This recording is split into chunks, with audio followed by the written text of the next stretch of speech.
the river. Back in the river. I wonder how many steelhead fishers are watching these videos right now. If you are watching this, you know how frickin' frustrating it is not fishing behind me right now. Oh my god. Torture.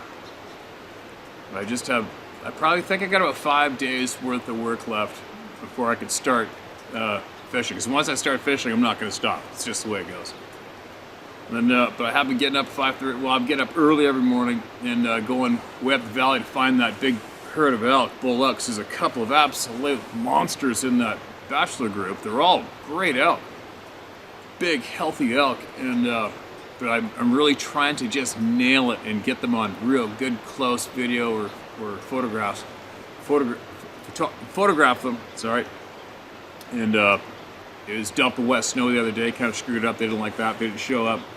And then showed up again the next time, but the fog was in. So it was kind of cool, but not really as cool as it could have been. Foggy footage. And then they took off into the timber. I don't know what happened. And then went out this morning, or yesterday morning. Yesterday morning? But they already spooked away real early.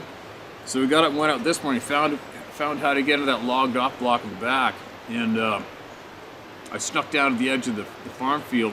I started on my cow call, and sure enough, one of the big bulls starts coming right at me. I'm like, holy cow, this is gonna be great. I'm gonna get wicked in-your-face video footage of this big, majestic Roosevelt bull elk, right? And then all of a sudden, his alarm bell went on, and he took off. And I got back to the truck, and my buddy said that the farmer had come out and was yelling at the elk, and he chased them away. I'm like, oh my God, no. And then he was coming across the field. I didn't see him in our direction, so I figured I better go over there and talk to him, right? Because my truck's been around. He probably thinks somebody's up to no good. So I introduced myself and I showed him the camera and had all my camera gear. He's like, oh, I didn't know. I'm like, that's okay, that's all right. And he said, yeah, there's been a lot of people coming around here and we hear the odd shot and we don't want these things poached. And I'm like, yeah, no doubt. So that's cool. So maybe, hopefully, I'll go and give it a go tomorrow again or whenever I get a chance. And eventually, as long as you keep going and don't give up, you eventually nail it. And what I want to do, I'm hoping to try to do, is I just want to get that wicked awesome video clip of those monster bulls to show everybody and show off the greatness that those animals are and nail it. You know what I mean? I love doing that. Now, in the meantime, let's get on with hearing everyone. All the important people of the world. All right, here we go. What's this one? My experience and a possible puzzle piece. Oh, Steve, my name's Frank. I'll leave my last name out and any specific details of the direct location of my experience. I don't need those idiots from the so-and-so RO trying to find the location. I apologize if this might be a tad long, but following my experience, I have something you might find interesting following up on another member's experience. Warning, punctuation added, spell check used, and only sent to one email address. I believed in these beings ever since I was a kid watching the Patterson-Gimlin film. I'd always been fascinated with anything obscure and mysterious. At one time, I would seek them out and wanted to see one of these beings. Then I wised up after learning from you, Scott Carpenter, and David Plottis. I've been following you before the Facts channel and love your How to Hunt app. I've used it every hunting season the last few years. I've learned a lot to my puzzle from your channel, Scott C. and David P. A quick background. I was raised by my maternal grandparents. My grandfather, who was of Mohawk blood, taught me about nature and hunting from a very young age. Through him, I learned to love the woods, mountains, and nature. So I'm familiar with deer, bear, and other critters in my neck of the woods. Also taking your lead by not using the term Bigfoot. I choose to call these things Gunusqua, Janusqua, the Iroquois term meaning stone people. That's cool. And you know, on a note of that, quick note, I've had some people email me that they read on some forum and wherever that people were attacking me because I was telling everyone they can't call it Bigfoot anymore. Oh boy, everything I do is for me, and I share with everyone as a different angle to come at an approach and take from it what you will or leave it. There you go. So I feel the Bigfoot term these days, because of the shitty marketing from all the idiots, Using the term Bigfoot only fuels the discredit. Sorry for that little outburst. Onward. So here's the experience. Friday, August 26, 2021, about 5:30 p.m. I arrived at my cabin in upstate New York in the western Adirondacks. My cabin and land are about 30 miles from the Canadian border. To access my property, I need to drive almost 2 miles on a dirt road through the woods. My driveway, a little spur off this dirt road, is about 300 yards back and ends on top of a knob. On the right side of this driveway is a small hollow with a little creek. The cabin sits to the left of this hollow on top of this knob, giving a nice view around. Just a little past the cabin, this hollow and creek empties into a 3+ acre swamp area that I can barely see the edge of the swamp from the cabin porch looking through the trees. I've known these beings have been there as I found a few structures on the property that no way did they happen by accident. Whenever I go to the property, I'm alone 95% of the time, and it's always in the back of my mind, just leave me alone. Same, especially at night, so I don't creep myself out, lol. Yeah, it's never good to get creeped out alone at night. I arrived at the cabin and always walk around the cab before going inside to see what might have taken place while I was gone. Any critter damage, break-ins, etc. Then I go inside, check things out just to see what's up. Once a red squirrel got in through a screen, ate a bunch of coffee, and spazzed out all over the back room, puking and shitting all over everything before having a heart attack from the caffeine. No way. That must have been something to see on video. If you could have got it on video. Okay, I'm drifting back to it. I came back outside, started down the porch steps to unload the vehicle, and I froze. I noticed everything went dead silent. I stopped and looked around and said to myself, oh shit, this is dead silence everyone talks about. I tried to hear something, anything, nada. This felt as if I was in a vacuum. Like all the air/sound was sucked out of the air. It reminded me of being on a plane in flight and your ears swell before they pop, but they don't, and you can't hear anything. I never felt the overwhelming fear or dread that people speak of. At first I thought, shit, do I pack my stuff and get out of here? I took one step toward my vehicle to gather my stuff to leave, and I stopped myself and said out loud, F that, this is my land. I'm not running or going anywhere. Following the lead learned from your channel and Scott Carpenter's, I said out loud, I don't mean you any harm. I just want to enjoy nature, the trees, and the land as you do. Yes, I have a gun, but it's not for you. I will not shoot you unless you intend me harm. The gun is for bears and bad humans. I just want to be left alone. Please do not make me afraid. Thank you. Then suddenly, off to my front left corner, down in the hollow where the creek drains into the swamp, something huge went crashing through the brush, taking off into the swamp. All I saw was a quick black blur. It was loud, crashing through the brush, and was gone in an instant. No effing way it was a deer or bear. Then the general noise returned as if the crashing through the debris broke the hold it had on the quiet, and I noticed a slight breeze in the trees returning. I stood there for a minute stunned and going through everything that just happened because I wanted to record every detail in my mind that just happened. In hindsight, I should have gone down the bank the next day and looked for tracks, but if I honestly want to be left alone, better I didn't. I then heard a pack of coyotes going off behind me in the left back corner. I walked over to the other end of the porch so I could hear them. I've heard them before, but never while it's still light. As soon as they stopped, an owl started its hooting call in the back right corner. It was immediately after the coyotes stopped, back in the same area of the woods, both about 50 yards away. Again, I stood there stunned and said, holy shit, to myself. Again, I said out loud, following Scott Carpenter's lead, please leave me alone, don't make me afraid, I mean you no harm. At no time did I feel threatened or extreme fear. I usually watch Netflix or something to pass the evening away while there. I left the door open about 10 inches to keep some airflow going. About 10 p.m. I heard a whippoorwill outside. I thought, nice, I haven't heard one of those since I was a kid with my grandfather. And then I thought, damn, that's loud, like it's right on the porch. I have a low light motion activated light on the porch and nothing triggered the light. As I slowly began to quietly peek out the door, it stopped. I want to note, The edge of the woods is only 10 feet away from the edge of the porch on the front of the cabin. Many people have shared how these beings are great mimickers. Is this a mimic? I don't know, but it was damn loud and odd that it was right out my door. I find it hard to believe that a bird would notice me peeking out the door with the lights almost completely off inside. Nothing happened the rest of the weekend. A week later, I was at home and prepping for the following weekend's trip back to the cabin. I began rehearsing in my head what I was going to say when I got there. The same line. Just leave me alone. Not a threat, etc. Just the normal self-talk one goes through in one's head. Yeah, normal. Before I could finish this in my mind, I got this, "You're okay." It was crazy loud and blunt, like I was smacked up along the side of my head, forceful and loud. I've never experienced anything like this before. Is this the mindspeak people talk about? It was very odd. It stood out. It made me sit right up in my chair. Did this being follow me home? Is this thing now connected to me? What the F? I've never had anything else happen, but I was out in the wilderness of the Adirondacks several miles back in about 5 years ago. There was a tree pushed over, and I noticed there was no wind, and everything was quiet. I thought that was odd, shrugged it off, and kept going.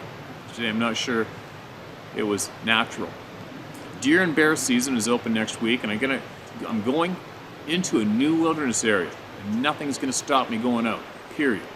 I've got my PLB device, recommended by David Pilatus, and I'm ready. On a side note, I need to mention something as this could be a piece of the puzzle. I don't know, but here it is. Some people may roll their eyes, but I don't give a crap what anyone thinks. During our daily share on August 26th, it was the same day of my event, something to be said about synchronicity. At 10:45, a gentleman shared a story and saw one of these beings looking down and holding its hands like a ball in front of its waist. It generated a ball of light in its hands. I practiced a version of Chinese internal martial arts over the last 35 years. These internal martial arts deal with developing the internal energy, which we all have. They call it Qi. I spent lots of time in China training with many different masters there. Oh, wow, that's interesting. I was taught a type of Qi Gong. That was an old Taoist practice. The practitioner stands with their hands like it was manipulating a ball of energy in front of the waist area connected to the two acupuncture points in the center of your palms. This takes time and skill to develop. I've been able to get that feeling of heat between my palms, the feeling of magnetism, and the feeling of pins and needles. Could this be related? I don't know, but thought it interesting in comparison. Some people have mentioned that we had these abilities, same as these beings long ago, especially if these beings are much older than humans, which some have alluded to. Could this be a connection to that? I don't know. Just throwing it out there. Thanks for taking on this important role and being the voice of the people. I, like many others, appreciate what you do. And if you ever decide to guide again, count me in for a moose. All right, man. I appreciate that email, Frank. And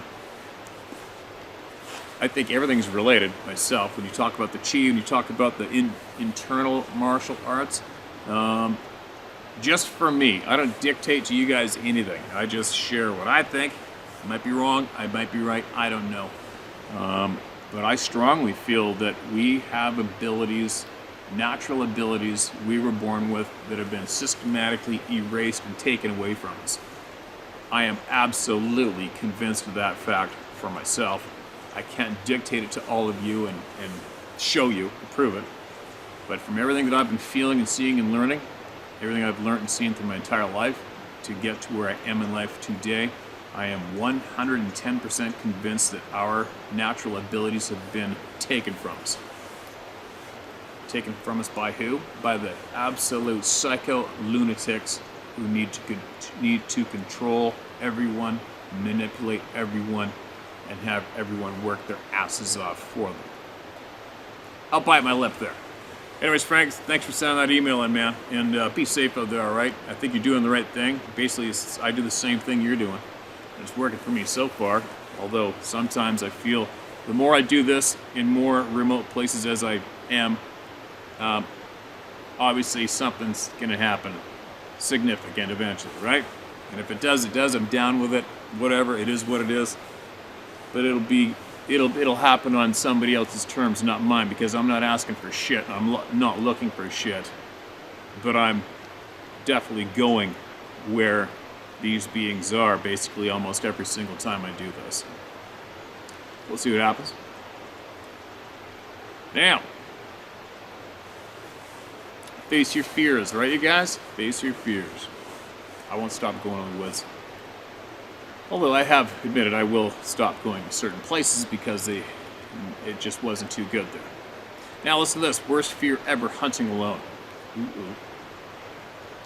Steve, hello. My name is Ash, and I'm from deep in the Appalachian Mountains in rural Kentucky. I'm a fan of your channel. I have an experience I'd love to share with you. This is a beautiful day and the second day of deer season. I was supposed to wait for my boyfriend to come to the next day to go hunting, but I just couldn't wait, so I went alone. Big mistake.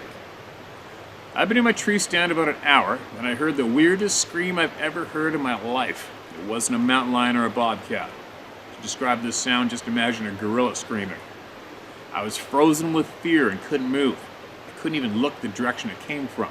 I was so scared, Steve. Then I heard footsteps of a bipedal person. I thought it was a person messing with me. There's no way that a person could make the sound. I waited what seemed like forever before my little butt climbed out and I booked it back to my house. I think it was hunting me, Steve. I haven't felt fear like that since that day, and I've been through so much. I will not go in the woods alone ever again, that's for sure. That's obviously a lot for anybody to chew off and swallow, right? And a lot of people say they think they're being stalked. A lot of people have said they think they're being hunted. A lot of people have said they think they're being herded into an ambush. And I can say with confidence that's not quite correct. Any being like this that outclasses us so fiercely owns our ass. The second you go out in the woods, they own our asses. Period. If they want to grab us, kill us, do any harm to us in any way, they're only one decision away, and that's all there is to it. So, if one of these beings is, quote, hunting you, you're done. You're not going to be here to share an email, you're not going to be anywhere, you're done. If one of these beings wanted to harm you intentionally, you're done.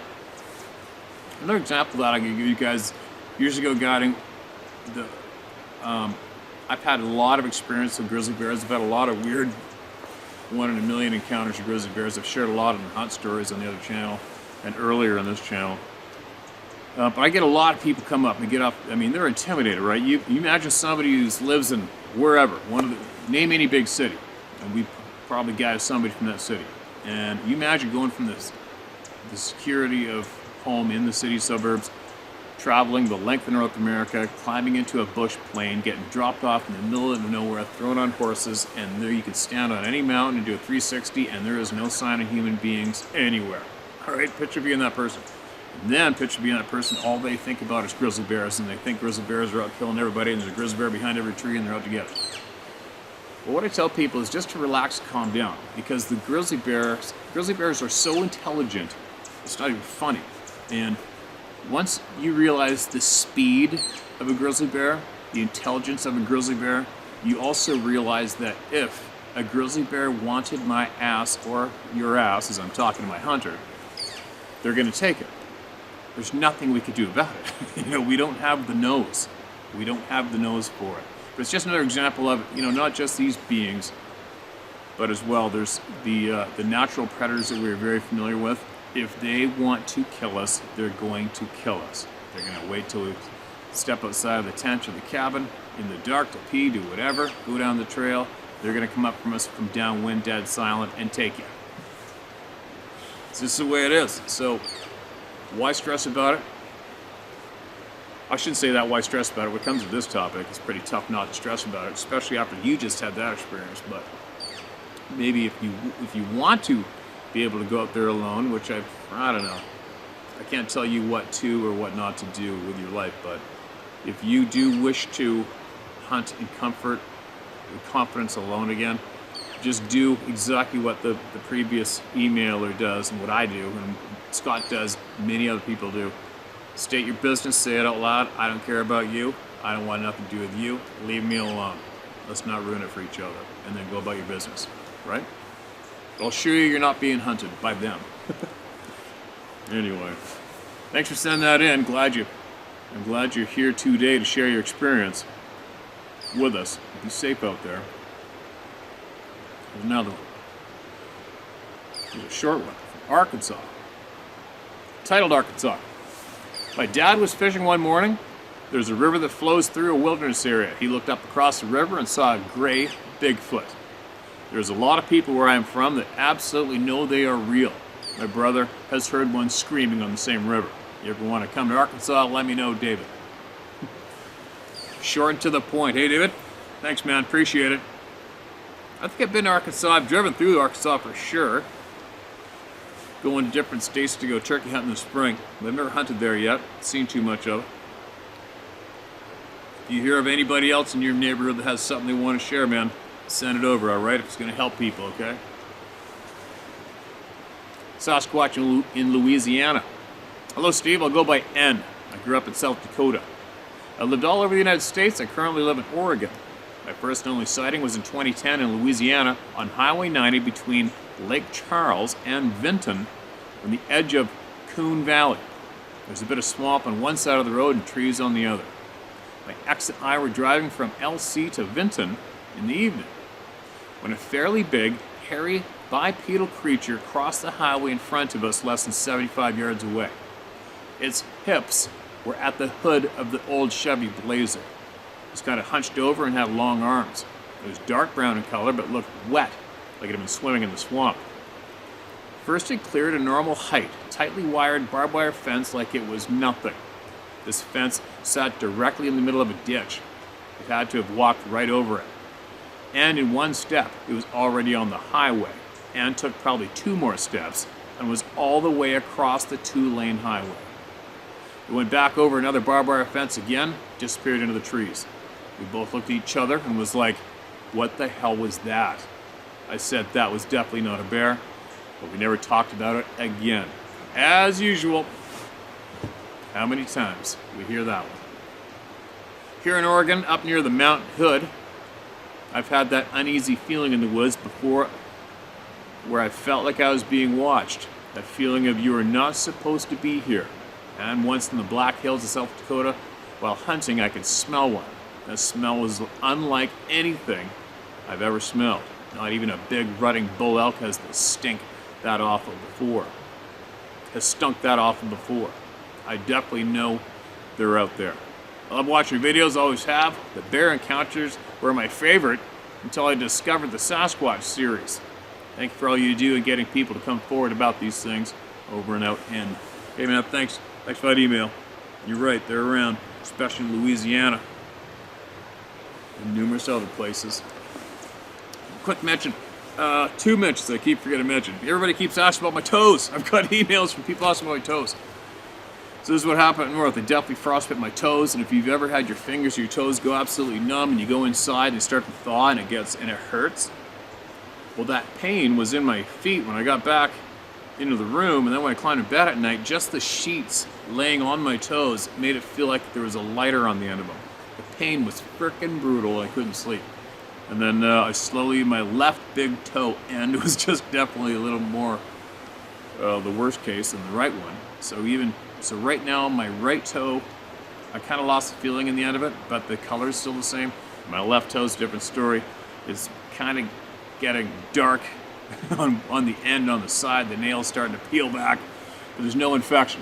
So hopefully it's all, whatever's dead's gonna fall off, and then I'll grow my nail back and grow whatever back what's gonna die and fall off. But other than that, I'm fine. I got my official adventurer scar now, right? Maybe frostbitten digits is a rite of passage. I don't know. But I'll tell you what, it sucked. Don't do it. Trust me, frostbite frickin' sucks. What else? Okay, I'm done reading today, but one other thing to it. Also had an email, a hate mail. Somebody mentioned that they knew someone who had emailed me in their story and that I absolutely changed their story and I'm a fraud. And I found that, I probably shouldn't even read it, but I do, like you guys, I stay away from the comments. I just do. Even on social media, I don't read anything. I post and run. That's what I do, right? But if you come across anyone, ever, anywhere, who claims that they sent me a story and I changed any of it, be sure to somehow get those persons or that person to share the original story and frickin' prove it. Alright? You know, there's nothing worse. There's a whole pile of people out there trying to discredit me all the time, nonstop. Is what it is. But for some weird reason, I found that a little insulting. It's like fuck, I change stories. I've never changed a frickin' word, ever. I never will, I never have. And for somebody to just go out of their way to try to disrupt me by starting a rumor like that, it's kind of a shitty coward thing to do. I don't know why people do it. I don't know why people are motivated to try to take this page down. Isn't it kind of weird? There's been a handful of people in the so-called Sasquatch Bigfoot community that couldn't wait to get this frickin' channel taken down or discredited or kicked to the curb, right? Isn't that bizarre? Because all these people so-called want to prove that this thing's real. And this channel probably has more traffic than the topic's ever had in the history of the topic, right? So I guess it kind of goes to show and prove that anyone who wants this channel to be taken down is just a butthurt egomaniac, I would imagine, right? Can't quite focus on what good's be going on here.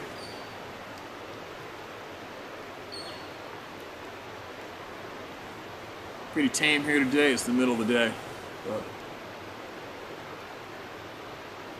oh my God, I can't look at that water anymore. I gotta go.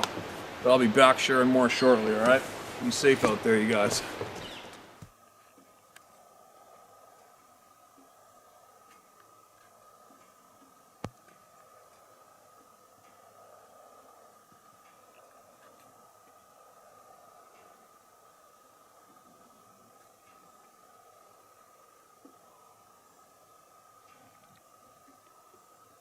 Arr!